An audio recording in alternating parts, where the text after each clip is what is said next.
Welcome to Still Untitled, the Adam Side Project. I'm Will. I'm Adam. And I'm Norm. Hey, everybody. Hi, guys. Hey, Will, How's your Tuesday treating you? You're in a black void today. I was looking forward to seeing what fancy background. Oh, you want a background? Okay, hold on. Let's see. We got. You know what? It's in this time. It's like the little things, the little kind of things that take me away from the day to day. Like wondering what background you're going to bring into our Zoom call that I look forward to, and I'm being serious about that. What was that background? Was that called Neil deGrasse Tyson's pajamas? No, that for people listening to audio, it's a starscape. That's what it is. It's his tie or his pajamas, or maybe his. I'm sure he wears one of those really long sleeping caps. This is one of the. Oh God, really? This is one of the 25th anniversary Hubble images. I don't remember which one, but I think it's a nebula of some kind. It's nebulous what the picture is actually of. I have nebulous. Well done. I can just, Will, as you're figuring out your scrolling through background, and the people listening to the audio who can't see it, I want to talk about. Well, last week, of course, if you listened to the podcast, we had a conversation here, and on this is only a test about what's going on in the world, and it was, as if you've listened to it, it was kind of a hard conversation for even us to talk through and verbalize, and I want to thank people for listening, because the feedback was really encouraging. The feedback was like so encouraging. I was really, I really moved by, our conversation felt accepted and processed, and that's what we were doing. We were accepting the situation for what it is and attempting to process it with each other, and of course, we're all doing that with ourselves. But it is incumbent on us, as all of us, as citizens going through this really difficult time in the world, to process this stuff and talk honestly about it. And I was very chuffed, to use a wonderful British word. I was chuffed to see the response to our conversation last week. And the responses didn't always they weren't all in agreement with us, which I thought was, not only expected, but also really welcome, because even those of you out there who don't fully agree with us or agree with, certain things, the responses were thoughtful. There were people who wrote paragraphs and paragraphs sharing how they think about it and how they may have changed. And you could see that, the range of opinions it's a wide spectrum, and we're hopefully all at least engaging in the dialogue. I was pleasantly surprised by the lack of sea lioning, which is always nice in those kinds of conversations. I also, people were sharing heartfelt and challenging their preconceptions, which was all you can ask for, I think, in that kind of context, especially on YouTube. I also got a ton of good book suggestions, and then some resources for talking to kids about what's going on, which is one of the things I had asked for at the end of the show. Yeah. I've been seeing those pop up more and more too.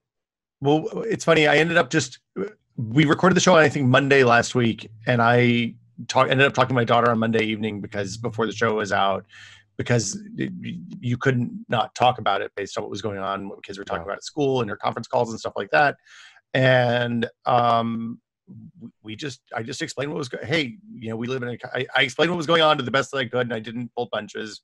I didn't simplify things. And she was like, oh, well, I knew things were bad for people, but I didn't realize, and we had a good conversation about it. So, the other thing that happened after our podcast last week was last Wednesday, San Francisco had a massive and super peaceful protest that started here in the Mission and moved through the streets and ended at the Mission police station. And I spent about 2 hours in the middle of that protest. I don't know if you guys attended, but it was really moving and really amazing. And just as one note, I wanted to point out, like, everyone's been saying, what about COVID transmission? And I can only speak to the protest that I was in, but here in the Bay Area, there was the only face not covered with a mask was a young African-American up on a horse in the middle of 18th and Dolores Street. But besides that, every human I could see was wearing a mask. And in the 2 hours I spent in this dense crowd, I brushed against maybe 3 people.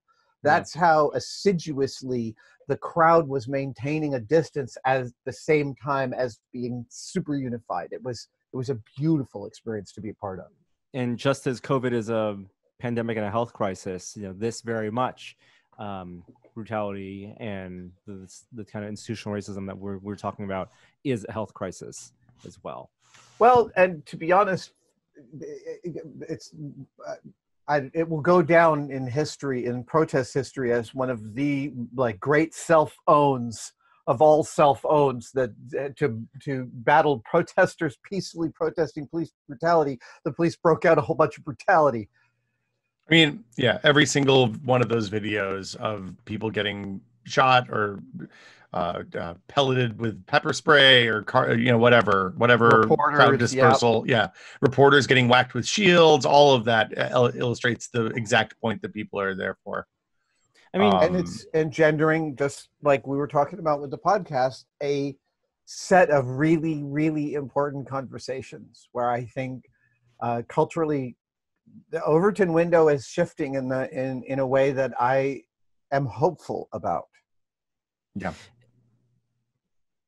It also brings to light the types of dialogue we see on social media, and we talked about last week how social media, as much as it's a tool to propagate the sharing of information and facilitate, conversation to some extent, the kind of very by nature the short form format of it doesn't allow for a lot of context to be shared, and allows for a lot of things to be taken in ways that they weren't meant to be taken, and which is a way that conflict gets fueled. It's the ultimate hot take, right? And you couple that with the fact that everyone can sculpt their social media to be the bubble that they want, so it feeds them. I mean, and these machines have been weaponized, to use a specific word, but purposefully have been weaponized to deliver us precisely what we want to see, what fulfills our worldview, no matter what it may be. And the platforms that give everyone a platform, a voice to post on an account, also makes everything feel more personal too. Where if we take a stand against racism, people feel like even if they don't want to take a stand, they're being called a racist, and it makes the ability to take criticism. It brings that to light, like the inability for people to take criticism and take things very personally, which happens in, it amplifies basically, all the kind of conflict avoidance and the ways that conflict rise up in day-to-day interactions and in workplace, right? All of that just gets multiplied. Yeah. Well, I mean, and also find me the person who can take criticism easily under all circumstances. It's something that we all have to kind of come to terms with over the course of our lives. And it takes especially intense, and especially intense. There's, hey, you could have done a better job on this report at work. And then there's, hey, maybe you're a racist this whole time when you thought you were doing good things. And those are two wildly different types of criticism. And it's really, really hard to take serious criticism and listen when somebody challenges deeply held beliefs. Yeah. So props to people who have, I guess, yeah, or are working through it, as we all are. It's also a lot. Right, like we had a conference call, a weekly meeting amongst our team, Adam, and yes, we have this every week. We have the whole tested team gets together on Zoom to chat about the week and to catch up on our lives and talk about the business of the week and what's going on and etc. This week, man, was so hilarious because it was like the Brady Bunch with the depression filter. Oh no! A lot of 1,000-yard stares. Was sitting, It was all like this. Everyone was like, and I was like, "You all look like I feel," and everyone was like, "Yeah, pretty much." Wow. And that's because there's so much, and we're all internalizing it, and as active as we can be, and it's very draining, right? Which is why we know that a lot of people tune in and watch what we make as a way to kind of balance what's going on in the world and in their own lives. And right. I mean, I very much appreciate that people feel like the videos that we're putting out are a safe space to kind of down-regulate, and that feels important, right? I use this videos that I watch for the same exact reason, kind of get my head straight, and every day carries with it so every day carries with it so many weird, hidden, strange feelings. And it was fascinating to see the whole tested team kind of feel downtrodden because we're 3 months into this. We're it's about the 12th week. Am I right? That's right. Yeah. Yeah. And, you know, despite the fact that I'm lucky enough to have this shop, the monotony of not doing anything but coming here 5 days a week, spending the weekends driving around the Bay Area with the dog, the monotony is getting to me, and it's getting to everybody. Yeah. I think I hit 100 days. I'm at 95 days right now. Wow. And it's it's funny because the things I really look forward to time talking to you guys and talking to Brad on the other podcasts that I do regularly, and the moments. It's funny. My grandmother used to tell stories about the Blitz when I was a kid because she was 17 when the Germans started bombing London on the reg, and I completely misunderstood those stories looking at them now, because she would tell a story about one of her neighbors on her block, you know, everybody in the block working together to scrounge enough eggs and enough flour and sugar to make a wedding cake for somebody who was getting married during rationing.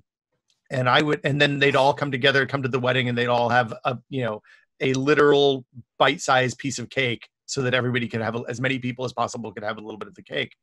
And, you know, when you're 10 and you're hearing this story, you're thinking, oh shit, that's terrible. Nobody got the cake. And like, this cake was this huge sacrifice. But now, you know, you think about the things that break up the monotony of the regular and make things, and not to, just to be clear, the thing we're going through, it's awful. It's tragic. A ton of people have died. I don't think it's the same as being bombed every night by the fascists, by an enemy. Yeah. But and I don't think it's anything close to equivalent, but I can understand that the value. And I thought these were stories. The point is, I thought these were stories of how horrible it was during the Blitz. You thought they were stories of privation, and what they are is stories of banding together. And they're wonderful stories about humanity finding ways to make the best of an awful situation. So like Gina and my daughter decorated the hallway in our house. They do this thing at school every year called Oceans Week, where they study a different part of the ocean, and they usually decorate the entire school. And they were like, let's just decorate the hallway. So I'll post some pictures on Twitter later, but they made jellyfish out of like paper lanterns and papered the whole wall, and there's coral reefs and there's tide pools and the whole thing. And it's like every time I walk down the hallway, it makes me smile. So do something ridiculous in your house is what I'm saying, if you can. On that front, we hung a bunch of pictures in our basement, in our garage recently, because we freed up a wall. And one of the things that we did not move from that is the seal that my son, Thing One, painted and stapled together as a kind of paper pillow for exactly that project at Mira Loma at this point, like 12 years ago. Oh, that's awesome. Yeah. I mean, I hope that years down the line, when we look at this time, we're going to see changes that actually happen, of course, but we're also going to see the quarantine and lockdown period, which we don't know how long. We could be at the very beginning of this. It could be another year and a half, 2 years until a vaccine, but a time that fosters, creativity and introspection, right? And people being home and having more time to themselves is one, going to make people more thoughtful. And two, maybe we're going to see a lot of really cool creative output from it, from literature to different types of storytelling. We've gone through the people improving their home video production phase. Like that was like the first month. We've gone through the bread making phase. I'm in the redo the house phase. Where like, oh, okay. we're looking at the same walls, the same setup.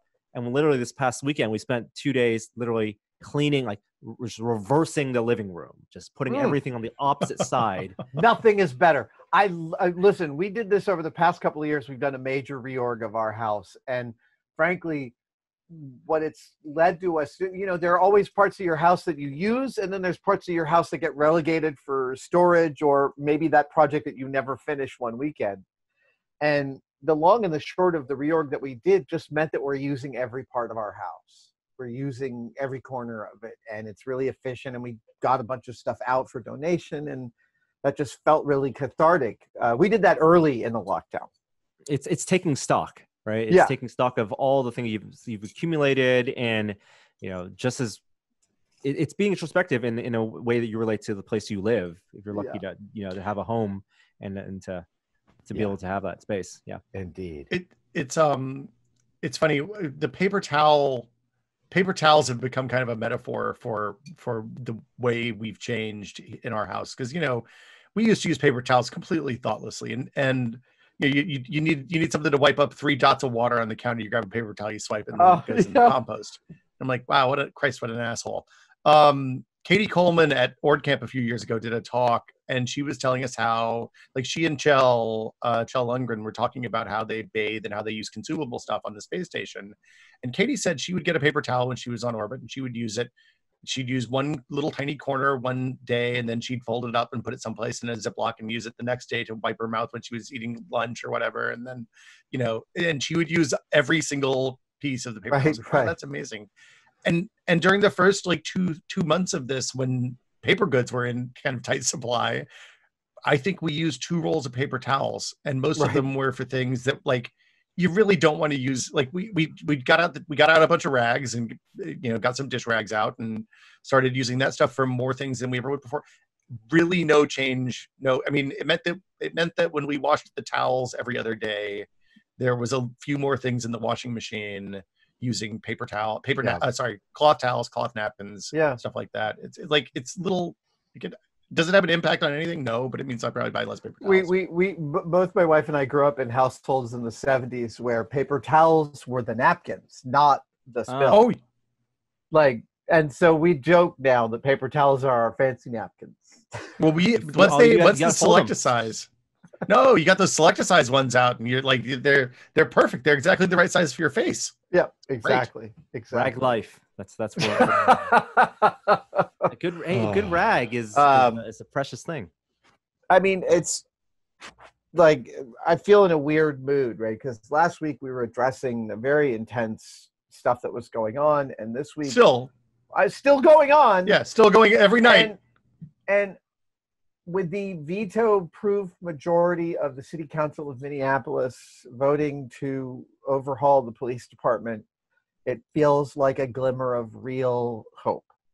It feels like the possibility of genuine change. And the number of people carefully explaining what defund the police means on Twitter, that it does not mean we are not going to have any policemen. There are certainly some libertarians arguing for that, but I don't think anybody is seriously entertaining that as a real-world solution to our problems. And that's not what defund the police means. It makes me, again, the discussion feels substantively slightly different, and that feels hopeful. It's on one hand, I agree. On the other hand, I watched for 4 years half of the people on my feed saying that when Colin Kaepernick took a knee and when athletes took knees, they were being rude to the police or the flag or whatever nonsense Republicans think. Yeah. And, on the other hand, it could not have been made more clear by everyone involved that it was about, extrajudicial killings and police violence. So, Yep. Totally true. By the way, have you guys seen John Oliver's show this week? Oh, it's very good. I've never seen him this angry.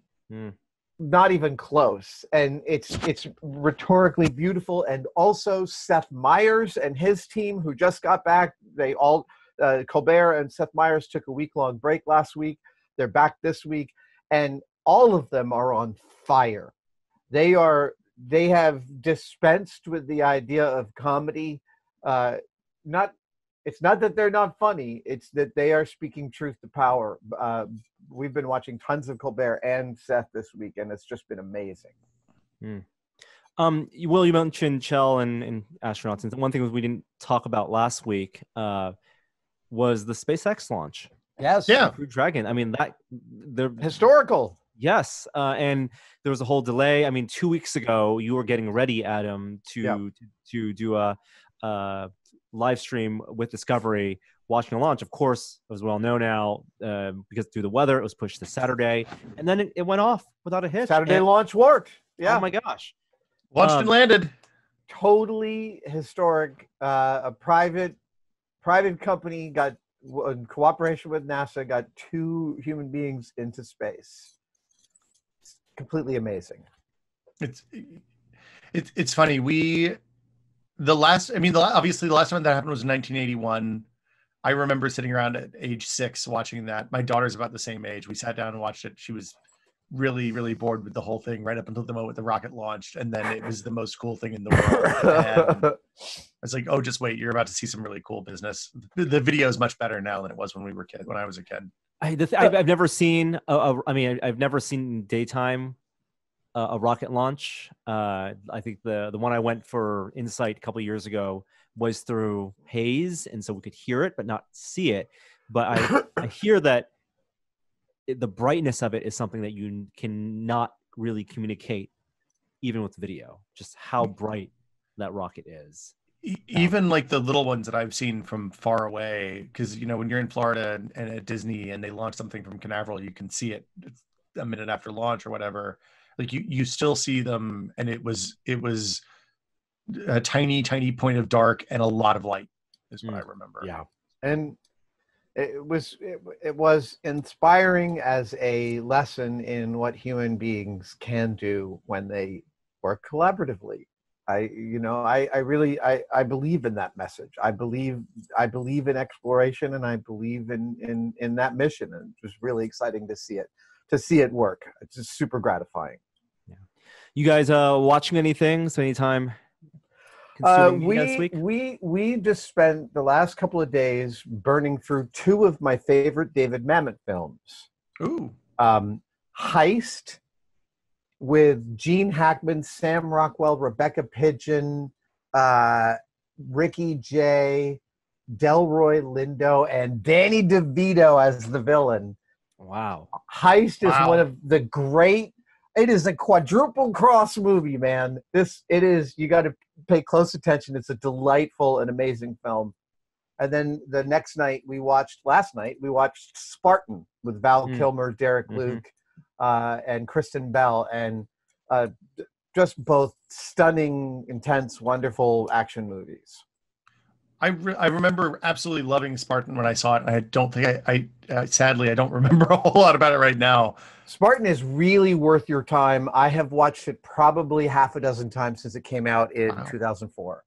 Spartan and Ronin are a good combo too, right? Ronin, I can't give any. You don't like Ronin? That's the Mamet film that you don't like? Ronin commits this cardinal sin, which is I have a friend who can't abide movies that have the title of the movie in the movie. Oh, right, where someone says the title of the movie. They were within the usual suspects, yes. Right? And the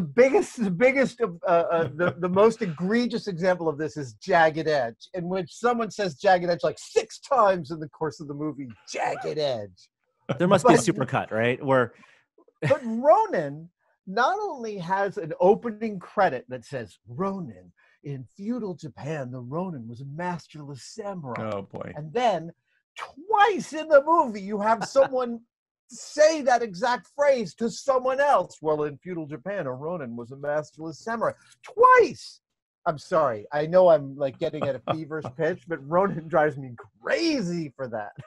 There's definitely already supercuts on YouTube where the movie in the span of like 2 minutes, 80 movie, 100 movies. It's just a quote, right? Joey did one of these. He did one of these for Screen years ago. Yeah. Oh God. I feel like this was a Screen segment, maybe, but I don't know. When it happens in the movie, I always turn to Danica and I say, "That's the name of the movie." That's the name of the movie. So I watched Death Race 2000 this weekend because it's leaving Criterion at the end of the month. I had never seen it before. It was the schlockiest thing I've seen in a really long time, but not good, but kind of interesting. It's You watched the challenging. original, not the remake. Yeah, the original. Yeah, the one. Just to be clear, it's David Carradine. James Caan or is it a Carradine? It's David Carradine. That's it. But Sylvester Stallone plays the baby face. So David Carradine plays the anti-hero, and Sylvester Stallone plays the baby face good guy inside the world. Who's really so the setup is people have to. There's a race every year, and the people make the race. They get points by killing pedestrians and people walking along the way. Right. There's a bunch of icky, horrible stuff that goes with that. So Carradine plays like the heavy who's been maimed and injured, but has managed to win 3 times or something. Sly Stallone plays the always second place babyface good guy to David Carradine's bad guy, and it is exploitative and schlocky and horrifying. But I'm glad I watched it. So it's Corman. It's Corman, yeah. It is. Yeah. I think it's maybe the most Corman, but I don't know for sure. Speaking of Carradine, of course, famously took the role in Kung Fu that Bruce Lee created as a series, and ESPN put out a 2-hour Bruce Lee documentary called Be Water over the weekend, which is really worth watching. A lot of incredible footage of him being very young. It's one of those, like, Bruce Lee, you forget how short of a career he actually had in America because he did so many films in Hong Kong, and he passed away before Enter the Dragon actually came out. So that was part of the legend. But there's so much, and so we've seen basically all the footage. You see the screen test, the famous Green Hornet screen test, all the interviews he had done. But they found some really old archival footage of his first few movies in Hong Kong. So that's definitely well recommended. Criterion, speaking of that, they just put out a pack of Jackie Chan movies, going from like his old, like late 70s stuff, the Hyena movies, to I think it ends with Police Story and Police Story 2. Criterion has also been releasing films by African American directors for free. Yes. Yeah. Yes. As part of as contributing to the national discussion, and it's, everybody doing their part. Those little gestures mean a lot. Yeah. And then the other recommendation I want to give is I'm finding that Amazon Prime has just a wealth of documentaries that are like these kind of, some are high quality, some are the more Kickstarter like documentaries, but you sent one last night. Yes, this one's called Making Waves. It is super high quality.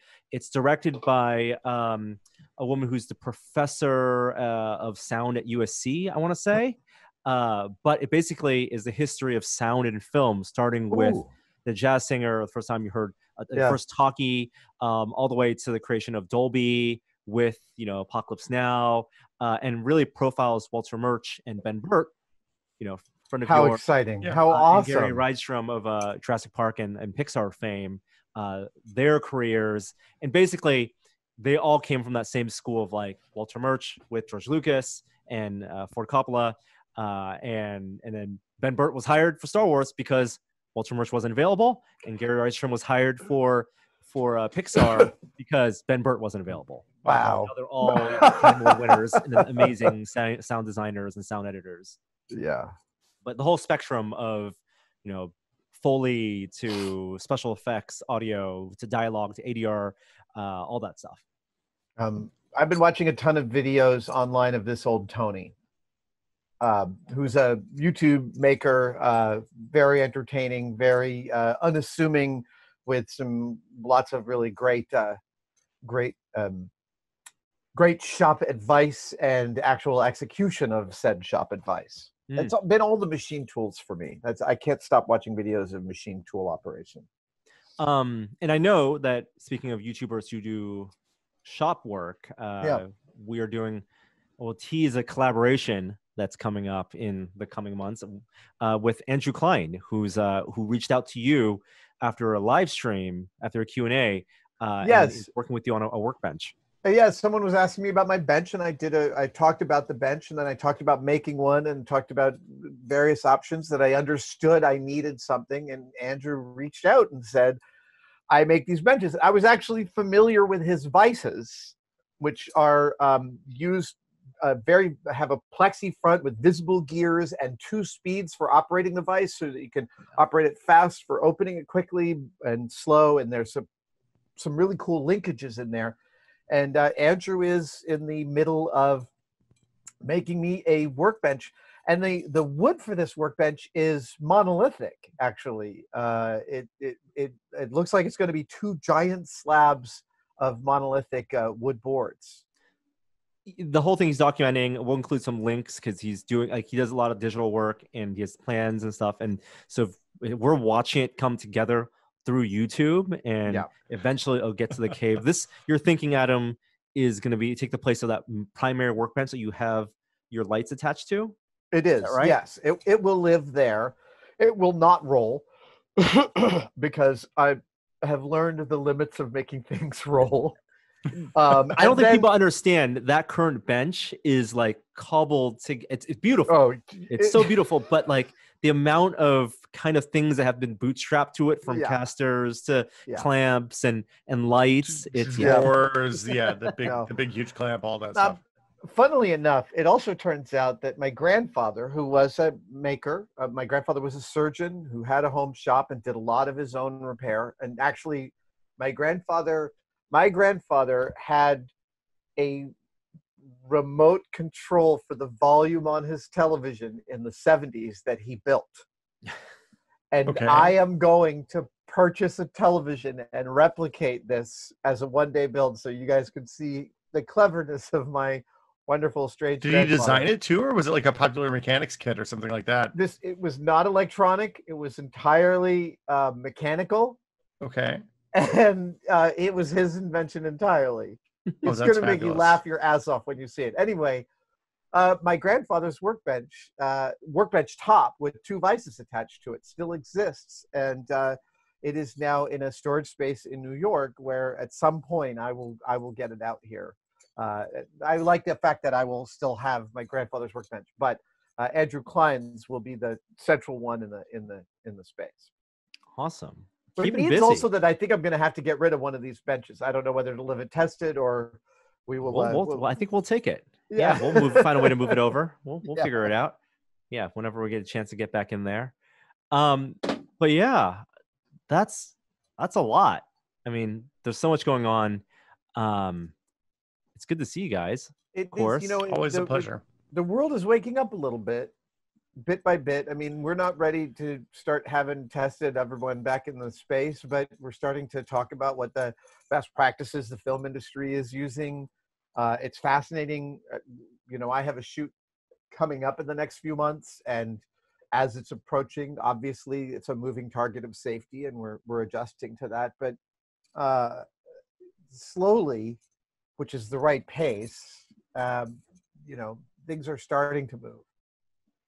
Yeah, and like I said, the thing I hope that we come out of this, whenever we come out of this, is that people will have used that time wisely to be active, either in activism or to just be more introspective, or really flex that creativity and learn a skill, make something, whatever, do something, fight entropy.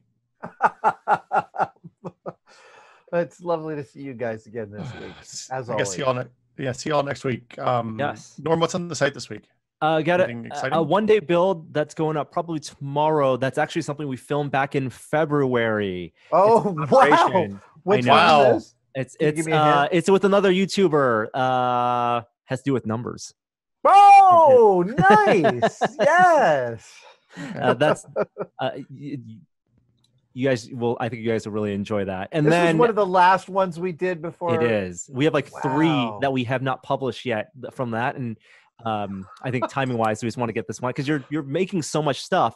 And then I will also say I just uploaded 3 new one-day builds from last week. Insane. The vise that you showed us on this podcast must have been a month ago now. That whole process that's going to be shown. So, and that's actually Joey just sent me the rough of that to do some narration for. Yes. Oh, I can't wait to see that one. Oh, it's going to be awesome. It's a good project. All right. Stay safe, guys. Be kind to each other out there in the world.